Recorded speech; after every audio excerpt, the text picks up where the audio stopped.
नमस्कार, स्वागत है आप सभी का। मैं हूं आपके साथ शापनी पटनायक। बुलेटिन की शुरुआत करेंगे खबर देहरादून से है, जहां बागेश्वर विधानसभा सीट से बीजेपी विधायक चंदन रामदास के निधन के बाद खाली हुई बागेश्वर विधानसभा सीट के लिए निर्वाचन आयोग ने अधिसूचना जारी कर दी। देश में 7 राज्यों के साथ साथ उत्तराखंड में बागेश्वर विधानसभा सीट के लिए उपचुनाव होना है, जिसके लिए बागेश्वर में आज से आदर्श आचार संहिता लागू कर दी गई है।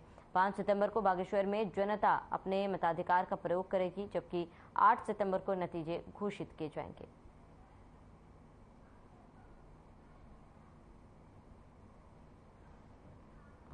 मैन पावर लगेगा, लगभग 1500 मैन पावर पोलिंग पार्टीज के लिए लगेगा। इसके अलावा लगभग 1000 पुलिस पर्सनल लगेंगे। और पुलिस फोर्स के लिए बाहर से डिमांड किया था, ये कंपनी और 2 प्लाटून्स के लिए हमने डिमांड किए थे।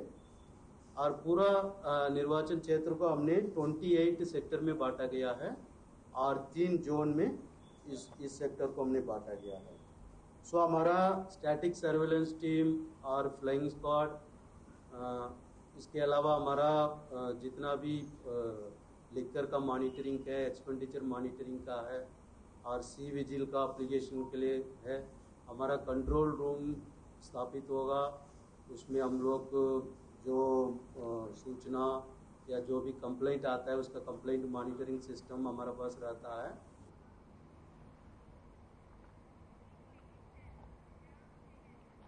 बागेश्वर उपचुनाव की तारीख की घोषणा के साथ ही बीजेपी ने पूरी तैयारी का दावा किया है। बीजेपी प्रदेश अध्यक्ष महेंद्र भट्ट ने कहा कि उपचुनाव में पार्टी पिछली बार से जोरदार जीत दर्ज करेगी।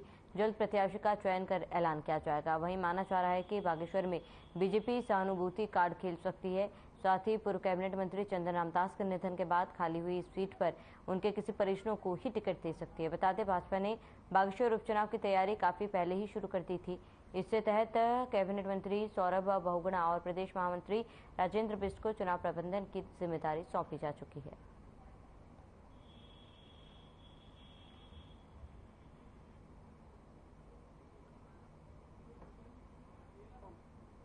भारतीय जनता पार्टी बागेश्वर उपचुनाव के लिए तैयार है। हमारी चुनाव प्रबंधन की टोली बागेश्वर एक माह पूर्व हमने पहुंचा दी थी। हमारी बूथ की बैठकें, शक्ति केंद्र की बैठकें प्रारंभ हो गई हैं और बहुत जल्द हम प्रत्याशी घोषणा करेंगे। मैं विश्वासपूर्वक कह सकता हूं कि पिछली बार से ज्यादा मतों से भारतीय जनता पार्टी प्रत्याशी विजयी होंगे और ऐसा लगता है कि सभी विरोधी दलों की जमानतें जब्त होंगी।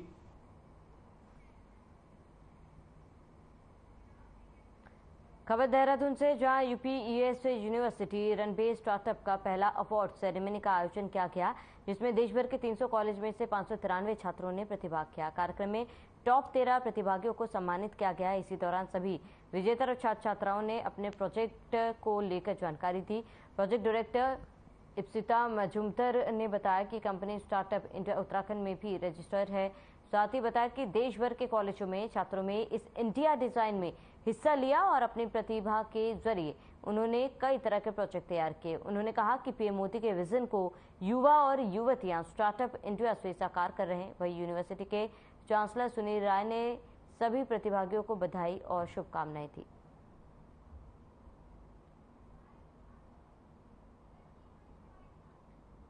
कार्यक्रम का आयोजन हुआ है यहाँ यूपीएस के रनवे में। रनवे इंक्यूबेटर है हमारा यूपीएस का। इंडिया डिज़ाइन चैलेंज 1.0 ये पहला संस्करण है इंडिया डिज़ाइन चैलेंज का। जैसा कि बताया गया था, इस इंडिया डिज़ाइन चैलेंज में 500 से ऊपर बच्चों ने पार्ट लिया है, 300 से ऊपर इंस्टीट्यूशंस ने पार्ट लिया है। और अपने आप में ये एक बहुत अच्छी बात है कि ये उत्तराखंड से एक ऐसा स्रोत बना है डिज़ाइन का जो हमारे यूथ आगे इसमें पार्टिसिपेट करेंगे। 66 लिब्रा डिज़ाइन जो संस्था है, ये संस्था बहुत अच्छा काम कर रही है। आज जो ये इंडिया डिज़ाइन चैलेंज में जो इसका प्राइज डिस्ट्रीब्यूशन था, उसमें मुझे यूपीएस आने का मौका मिला। तो यूपीएस एज ए इंस्टीट्यूशन बहुत तेज़ी से उभरा है। देहरादून में आपने देखा होगा किस तरीके से दूर दूर से छात्र यहाँ के पढ़ रहे हैं। और जो स्टार्टअप इंडिया मूवमेंट है, उसके साथ जिस तरीके से यूपीईएस और इनका जो स्टार्टअप सेल है, इन्होंने कोलैबोरेट करके काम किया है। आज पूरे भारत से एंट्रीज यहाँ पर आई थी और यहाँ के स्थानीय बच्चों ने ये जो कंपटीशन है वो जीता है।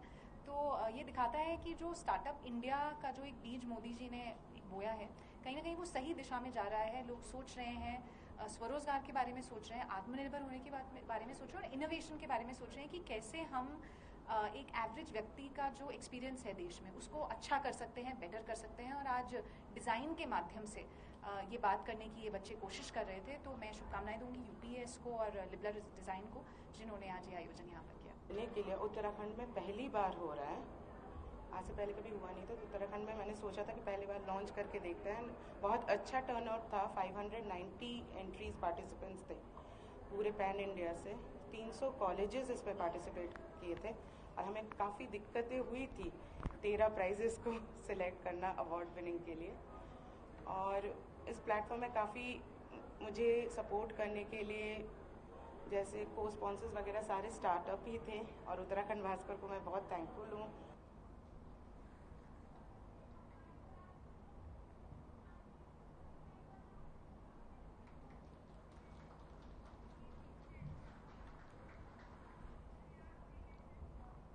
देहरादून में डॉक्टर एच.एस. बवेजा की बढ़ सकती है मुश्किलें। उद्यान विभाग के निलंबित निदेशक हैं doctor HS. Baweja. CBI SIT के जरिए जांच कराने पर फैसला हो सकता है। बुधवार को हाईकोर्ट में एक मामले की सुनवाई होगी। प्रस्तावित सरकार ने बवेजा के खिलाफ जांच के लिए एसआईटी का गठन कर दिया है। सरकारी धन के दुरुपयोग समेत कई गंभीर आरोप भी लगे हैं। तो डॉक्टर एच.एस. बवेजा की मुश्किलें बढ़ सकती है, जहाँ पर आपको बता दें कि कई आरोप डॉक्टर एच.एस. बवेजा के ऊपर लगे हैं। फिलहाल इस पूरे मामले पर कार्रवाई की जा रही है।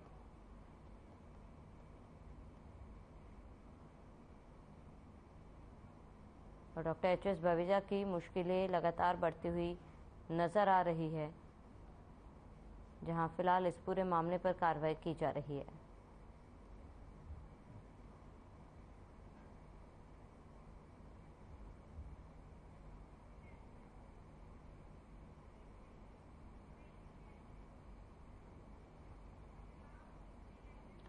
देहरादून से बड़ी जानकारी। प्रदेश में भारी बारिश का अलर्ट जारी। देहरादून समेत 5 जिलों में ऑरेंज अलर्ट। टिहरी, पौड़ी, नैनीताल समेत कई जगहों पर बारिश का अनुमान लगाया गया। हरिद्वार, उधम सिंह नगर, बागेश्वर में भी बारिश की आशंका। बड़ी जानकारी आपको बता रहे हैं। प्रदेश में भारी बारिश का अलर्ट। देहरादून समेत 5 जिलों में ऑरेंज अलर्ट जारी किया गया। टिहरी, पौड़ी, नैनीताल समेत कई जगहों पर अलर्ट जारी किया गया। हरिद्वार, उधम सिंह नगर, बागेश्वर में भी बारिश की आशंका जताई गई है। इस वक्त की बड़ी खबर आपको बता रहे हैं देहरादून से। प्रदेश में भारी बारिश का अलर्ट जारी। देहरादून समेत 5 जिलों में ऑरेंज अलर्ट। टिहरी, पौड़ी, नैनीताल समेत कई जगहों पर बारिश का अनुमान। हरिद्वार, उधम सिंह नगर, बागेश्वर में भी बारिश की आशंका।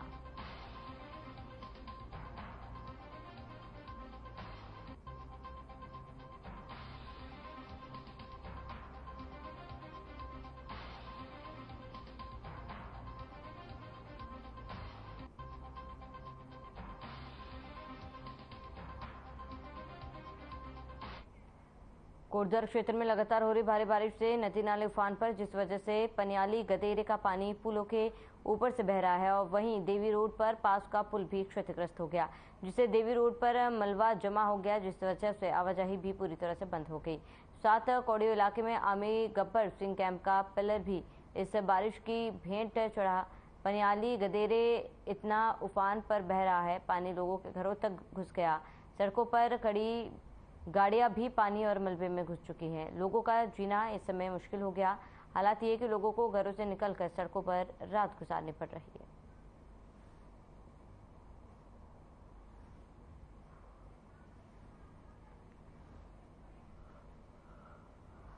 भारी बरसात के कारण सब कुछ तहस नहस हो चुका है। लोगों के घरों में पानी भर गया है और लोग अपने बीवी बच्चे लेके सब सड़कों पे हैं और किसी प्रकार से इसमें खाने पीने की कोई व्यवस्था नहीं है। हम लोगों ने आपस में मिलकर टूरिस्ट होटल में, टूरिस्ट वेडिंग पॉइंट में उनके खाने पीने की व्यवस्था कर रखी है और इसमें बहुत बुरी स्थिति है। इसमें स्थिति है कि पौड़ी वाला पुल भी गिर रहा है पूरा बुरी तरीके से, कभी भी टूट सकता है। और बाजार में भी बता रहे हैं कि वहाँ पे भी पुलों की स्थिति बहुत खतरनाक हो रखी है। तो इस स्थिति कभी बरसात का पानी मतलब तहस नहस कर सकता है।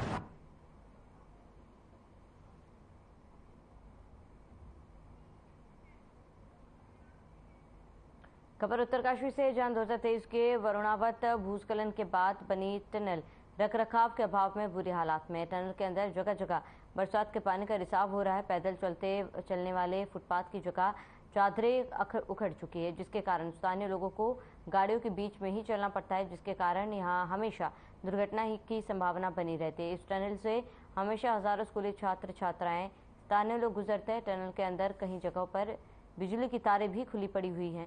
अगर बरसात का पानी इस पर पड़ा तो बहुत बड़ी जनहानि हो सकती है। वहीं स्थानीय लोगों ने बताया कि शिकायत के बाद कोई कार्रवाई नहीं हो रही।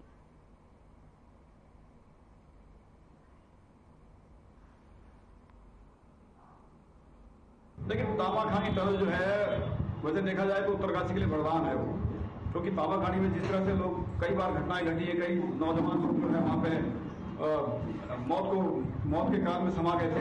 उस तरह से देखा जाए तो तामाखानी टनल एक उत्तरकाशी के लिए वरदान है। लेकिन ये सुरंग जिस तरह बनी थी, वरुणावत के कार्यकाल में सुरंग बनी थी और इस सुरंग में जितना बजट दिया गया था उस हिसाब से सुरंग बनी थी। लेकिन उसके बाद अब जो सिंचाई विभाग या अन्य विभागों द्वारा जो उसका मेंटेनेंस का कार्य किया जा रहा है, उसकी गुणवत्ता इतनी निहायती घटिया है कि लाखों रुपया खर्च करने के बाद वो टनल आज चलने लायक नहीं है। हमें याद है जब वो टनल बनी थी तो उसका जो मडमैट भी पड़ा था नीचे, जिसे मडमैट कंक्रीट कहते हैं, जो एक बेस कंक्रीट होता है, वो ज्यादा मजबूत था, बजाय जो इन्होंने लाखों रुपए खर्च करके जो है इस पे कंक्रीट डाला वो उखड़ने लग गया है। जो उसके साइड में जो फुटपाथ बने हुए हैं उनमें कभी सफाई नहीं होती, उनके लोगों को चलने लायक नहीं है वो। हम तो सरकार से यही निवेदन करेंगे कि वहाँ से जो रास्ता है वो ऐसा नहीं है कि एक ज्ञान वालों का है कि कहीं मेरा मेन रास्ता है, वो पूरे जो है कमलपुर विधानसभा का पूरा रास्ता वही है मेन रास्ता। और उस टनल की ऐसी जर्जर हालत हो रखी है कि उसमें जो पैदल फुटपाथ है उसमें जाने लायक नहीं बिल्कुल भी। और वहाँ अंधेरा 24 घंटे वहाँ अंधेरा रहता है और महिलाओं को जो है, ज्यादातर महिलाओं को जो है बहुत ही परेशानी होती है वहाँ इधर उधर जाने में, पैदल आने में, क्योंकि महिलाओं के पास कितना वाहन भी बहुत कम रहते हैं और महिलाएं बहुत कम ऐसे लोग हैं जो जैसे मंदिर जाने में, कोई इधर उधर ज्ञान से जाने वाले, कोई बारात आने वाले हैं, तो उन महिलाओं को इतनी दिक्कत होती है कि पूछा नहीं जाए कि क्या स्थिति है वहाँ उस टनल की। उस टनल में जो है अगर शीघ्र वहाँ काम ना होता है तो हम लोग जो है बहुत बड़ा आंदोलन करेंगे।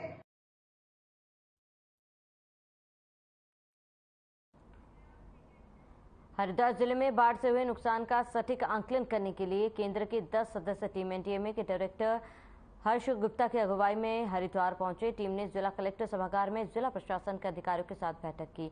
जिले में आपदा से हुए नुकसान के असेसमेंट के बारे में जानकारी ली। इसके बाद टीम बाढ़ प्रभावित क्षेत्र का स्थलीय निरीक्षण करने हेतमपुर पहुंची। टीम 3 दिनों तक हरिद्वार जिले के कई हिस्सों का भ्रमण करने के बाद केंद्र सरकार को अपनी रिपोर्ट सौंपेगी।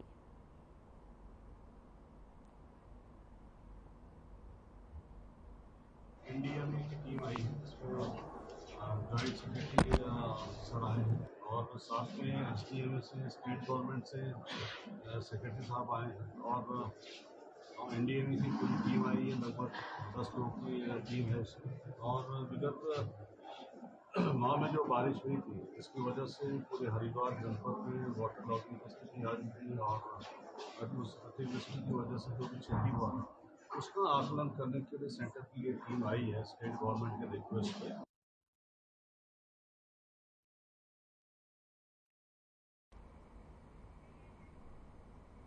खबर विकासनगर से, जहां सेलाकुई और प्रेमनगर क्षेत्र की नदियों में अचानक आए पानी से 15 जिंदगियां खतरे में पड़ गई, जिन्हें एसडीआरएफ और स्थानीय पुलिस ने जान जोखिम में डालकर कुशलता से रेस्क्यू किया। जबकि सैलाब में बहने से बेहोश हुई एक युवती को पास के अस्पताल में भर्ती कराया गया, जहां उसका उपचार किया जा रहा है। मौके पर पहुंची स्थानीय पुलिस ने पानी के तेज बहाव को देखते हुए जेसीबी और ट्रैक्टर की मदद से किसी तरह रस्सियों के सहारे बीच मझधार में फंसे 9 लोगों को सकुशल रेस्क्यू किया। सैलाब तेज होने के कारण कुछ लोग बीच टापू में फंस गए, जिन्हें स्थानीय पुलिस और एसडीआरएफ की टीम ने सकुशल रेस्क्यू किया।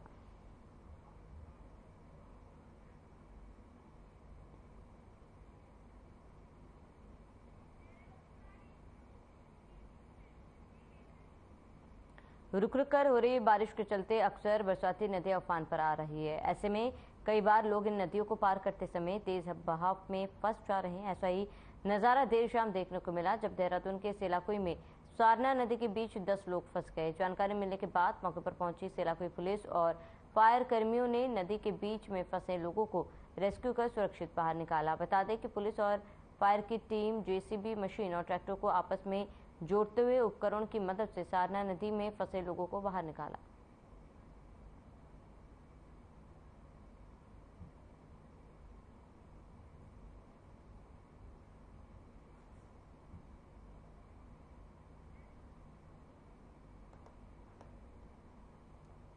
तूफान पर कई बरसाती नदियां हैं। नदी के तेज बहाव में फंस रहे लोग और पुलिस ने 10 लोगों का रेस्क्यू किया।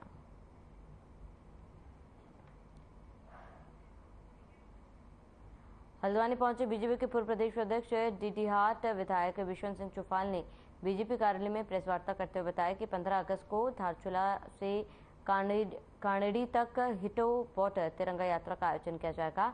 इस यात्रा का उद्देश्य अंतर्राष्ट्रीय बॉर्डर पर रहने वाले लोगों और उनके बीच में स्वतंत्रता संग्राम सेनानियों और शहीदों को सम्मानित किया जाना है। विश्वंत सिंह चौफाल ने बताया कि 65 किलोमीटर की यात्रा 35 ग्राम पंचायत से होकर जाएगी, जिसमें रिटायर मेजर कर्नल और प्रशासनिक अधिकारी शामिल होंगे। इस दौरान देश की सुरक्षा में तैनात जवानों के परिवारों से मुलाकात होगी, शहीदों को भी सम्मान दिया जाएगा और यात्रा का समापन झूला घाट के कानड़ी ग्राम पंचायत में होगा।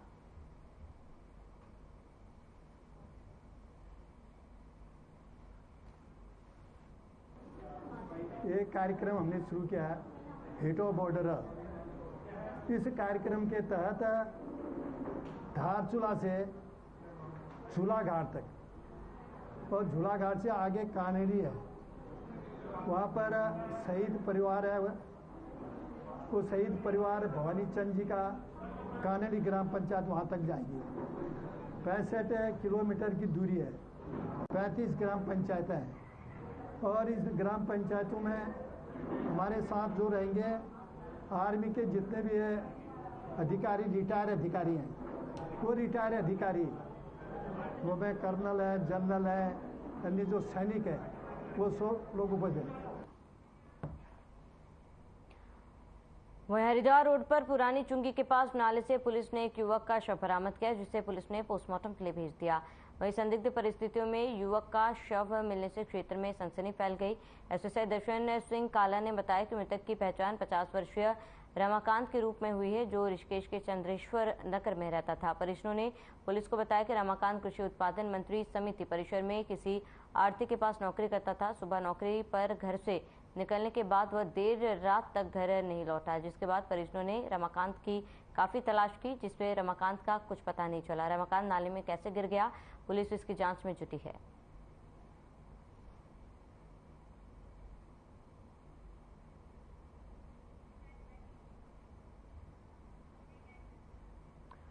पहाड़ों में लगातार हो रही भारी बारिश लोगों के लिए आफत बनती जा रही है। शिवपुरी के बदल गांव में भारी बारिश के चलते करीब 40 साल बाद बरसाती नाला उफान पर आ गया, जिसकी चपेट में आने से एक पर्यटक कैंप की बह गया और इस दौरान कैंप में मौजूद कर्मचारी में हड़कंप मच गया। आनंद फानन ने जान बचाने के लिए भागा एक कर्मचारी बरसाती नाले में बह गया, जिसकी शव कैंप कर्मचारियों ने सुबह निकाला।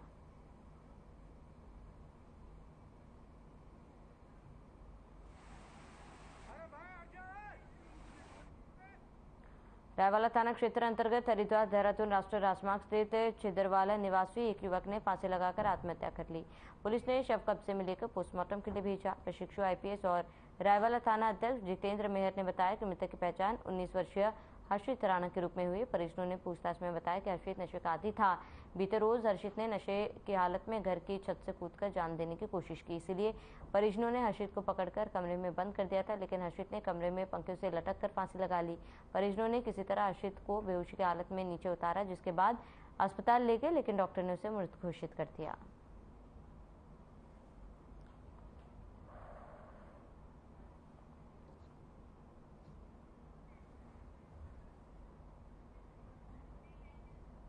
खबर पौड़ी से, जहां चौबटाखाल के एसडीएम संदीप कुमार ने राजस्व पुलिस की टीम के साथ बड़े तमल्ला गांव में अवैध शराब की दुकान पर छापेमारी की। बता दें कि दुकान में 336 के देशी शराब के पौवे और 48 बोतल अंग्रेजी शराब बरामद की। उपजिलाधिकारी संदीप कुमार ने मुखबिर द्वारा अवैध शराब बिक्री की सूचना पर बड़े तमल्ला गांव में छापेमारी की, जिसमें एक दुकान पर अवैध रूप से अंग्रेजी शराब का धंधा करता हुआ हरविंदर सिंह को करीब 36,560 रुपए की शराब के साथ गिरफ्तार किया गया।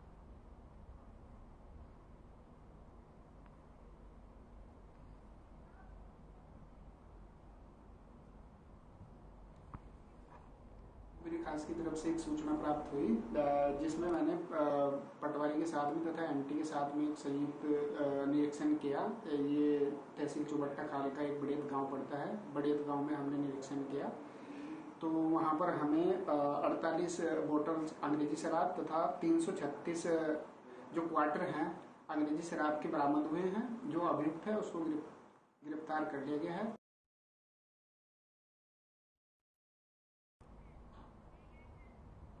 गदरपुर व्यापार मंडल ने व्यापारियों के प्रतिष्ठानों पर चोरियों का खुलासा करने पर गदरपुर थाना अध्यक्ष और पुलिस टीम को सम्मानित किया। इस मौके पर बोलते हुए पंजाबी महासभा के नगर अध्यक्ष कृष्णलाल सुधा ने कहा कि कुछ व्यापारियों के यहां चोरी हुई थी। थाना अध्यक्ष ने खुलासा किया है कि इसलिए हम लोग थाना अध्यक्ष और उनकी टीम को सम्मानित कर रहे हैं। इस मौके पर बोलते हुए गदरपुर नगर व्यापार मंडल के अध्यक्ष श्री दीपक पेहट ने कहा कि कुछ व्यापारियों ने चोरी की शिकायत दी थी, जिस पर कार्रवाई करते हुए मामले को सुलझाया गया।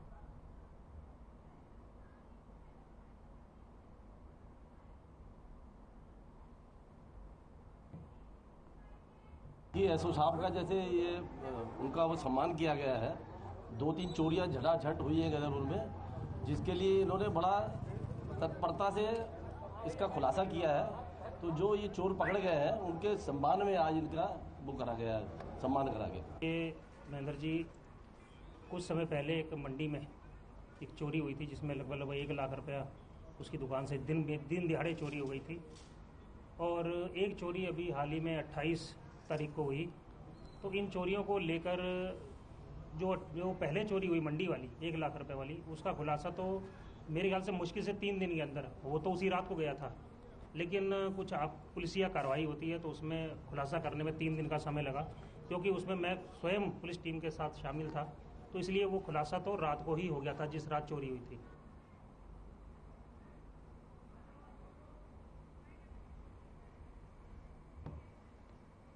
चलिए इसके साथ इस बुलेटिन में फिलहाल में इतना ही। देश प्रदेश की तमाम बड़ी खबरों के लिए बने रहे हमारे साथ।